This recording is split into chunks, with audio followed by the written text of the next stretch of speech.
Okay, so this is the year-end review. I'm going to talk about the channel a little bit, what's changed over the year. Essentially, there are two ways to reach out to people. It's either I could have done more of the social media track, open a Twitter account, Facebook, Instagram for the channel. Or I can use the time that I would spend doing that and updating that to just learn the camera better, trying to make better videos, making a better quality car enthusiast product. So I chose the latter. I'm using a DSLR now. I bought a GoPro camera during the year. I bought a new lavalier mic to improve the sound quality. I'm using it right now. And I want to make like the best product possible. I think the best way to promote car culture will be making just simply the best car videos, review videos out there. So, just also looking for better music, things like that. I got a better video editor. And what else did I do? Oh yeah, the structure, just like the narrative quality, maybe being more funny sometimes, less funny sometimes. I'm very keen on that. And also, since I'm a major consumer of car videos on YouTube, I try to look what the others are doing and maybe seeing if their good ideas fit with my style and works with what I'm trying to do. So basically that's about it. And the production process is really about 5 hours. So from the time I sit in the car, so the way it works is Ross, my friend, is a car journalist in Canada. He has the cars for a week. I go and see him once a week and I test drive the car. So usually it'll be about usually it's going to be a phone conversation, or when I'm with him, he's going to tell me about the car, what he thinks about it. And after that, I'll go for a test drive, usually between 30 and 60 minutes. And then I'll take shots of the car, maybe the reverse. And I always follow the same pattern. I always follow the same output, like the same style, because I can't change up all the time. I have a limited amount of time. So what I try to do is make incremental changes. So for example, the Audi review that I did, the Audi RS5 was a special feature. Instead of taking just 5 hours, that took like 12, 13 hours. And a lot of that was editing.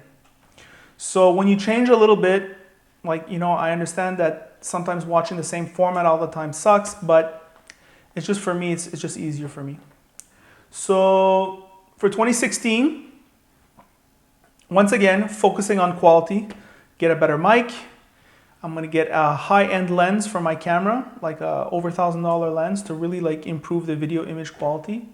I've also just recently, last week, bought a small camera, a small point-and-shoot camera, but with suction cup extensions to better mount, like a camera mount, to give an additional point of view for the drive part of my videos, to make it just more dynamic, just cutting shots from one scene to another point of view. I think it just makes it more easy to listen to.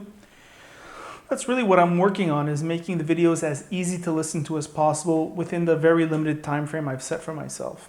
And once again, Ross and I have spoken about this, and it has to be about having fun, right? Above all, it has to be about having fun.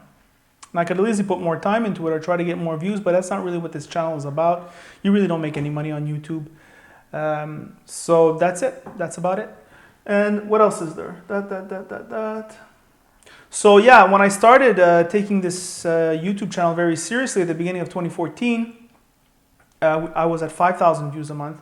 Now I'm at almost 35,000 views a month. And it goes up all the time, and there's more subscribers all the time. And I think the more, just a simple fact of the more quality products I'll put out there, the more people will want to watch them. And it's just that simple.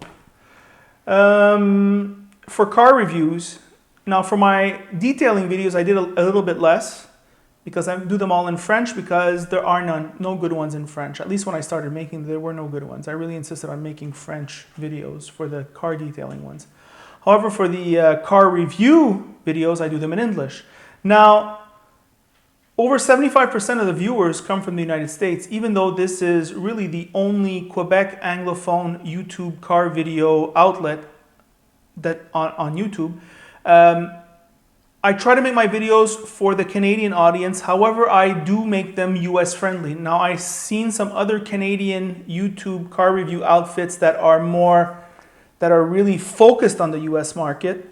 That's not what I do. So sometimes you'll get things like liters per 100 kilometers when I'm talking about the fuel efficiency.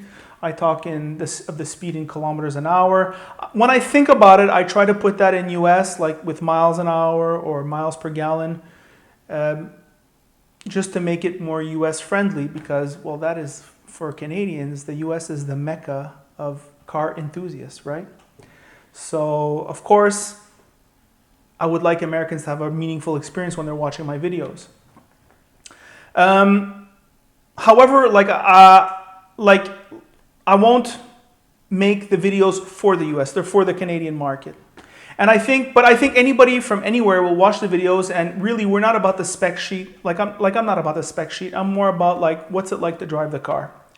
And that there's no nationality for that. So, and I think people who are watching my videos are watching maybe their 6th, 7th, or 8th video, right? And they pretty much know the car before they watch my video. And they're looking for that little extra bit of information, that perhaps what it feels like behind the wheel. Maybe that what I say in my video will confirm what they thought, or maybe will create a doubt about something and they'll check it out once they do a test drive. Or maybe they just love cars and they want to know as much opinions as possible. That's my case. So that's pretty much how it works. Also, I get a lot of input because 2 of my uncles own service garages for cars, so they know a lot about cars. So I get their opinion. Actually, more one uncle than the other. And also, I get the opinion of people I work with. I work with hundreds of people, and I work with the public, so I always solicitate car information whenever I can. So that's that. Yeah, so really it's about propagating the car culture. This is what cars have brought me a lot, and I just want to give that experience to others. And also, I really enjoy making these videos. So my favorite cars of 2015 were, I think, the Audi RS5. I'm really not an Audi guy, but I thought that was the only real sports car that I've ever driven from Audi. It was very sporty, and but without being harsh, I thought it was really good. Much better than I thought it would be. I like the Acura TLX 4-cylinder. I'm dying to drive the new Honda Civic 2016. We're going to get that next month. Actually, Ross is. And also, anything else? Also, something else that's I've demystified a little bit to me in these videos. You know, I see a lot of videos on YouTube, and they generally have praise for the car. There's not too many people who are that critical, and there's a reason. I know why now, because cars are very good today, and it's really, you don't really see that many that stand out. So that kind of demystified for me. So now if my reviews are not less critical, but maybe not as hard as I was before, it's because it's a simple fact that cars are good today. And they always were. It's just I was trying to find errors with them that maybe were not that significant. So I just want to go through like the channels that I watch. So that way, maybe you watch some of them already. If you don't, well, you'll be able to see. See, I don't think about them as competitors. I just think they're good. They're good YouTube channels for cars. So I watch Savage Geese, Motor Trend, obviously, The Smoking Tire, which is one of my first YouTube channels that I subscribe to. I still think it's one of the best. Engineering Explained, Redline Reviews, Petrolicious, Everyday Driver, Nick Murray, Motormouth Canada, Chris Harris on cars, Subaru WRX Fan, Autoguide.com, Eric the Car Guy, Jalopnik, Driven, what is it called? Driven Car Reviews, Test Driven TV, Car Buyer, but I don't listen to that one that much. Motoring Middle East, just because I find it interesting what people from the Middle East think about cars. I know there's a car culture in those in the GCC area. Crazy Russian. What else do I watch here? RPM TV Online, Scotty Kilmer, the Fastlane car, and that's about it. So those are the channels that I watch. I'd have to say I think my favorite is Chris Harris. I think he's pretty good. Like when he's not drifting all over the place. I think when he makes remarks about cars, it's when he sits down with regular cars, he really has something intelligent to say. I think the best review I saw this year was his review about the Ford Mustang. I thought he got it. Like that's what I think about the Mustang. Even though I haven't driven it yet, that's what I've owned one, but I haven't driven the new one. But I have a feeling he's spot on. So yeah, so I think once I get to like over 1 million views, I'm gonna ask for probably my own cars from the press fleet, and because there aren't many in Canada who have 1 million views. So hopefully, where I'm trying to aim for is making more quality reviews and probably reviewing 2 cars a week. Now I've been pressing Ross I wanted to send him the footage and he can just do voiceover and do the videos in French for the French customer, not the French customers, but the French francophones here in Canada. And getting Ross to change something is like moving Gibraltar. It's almost impossible.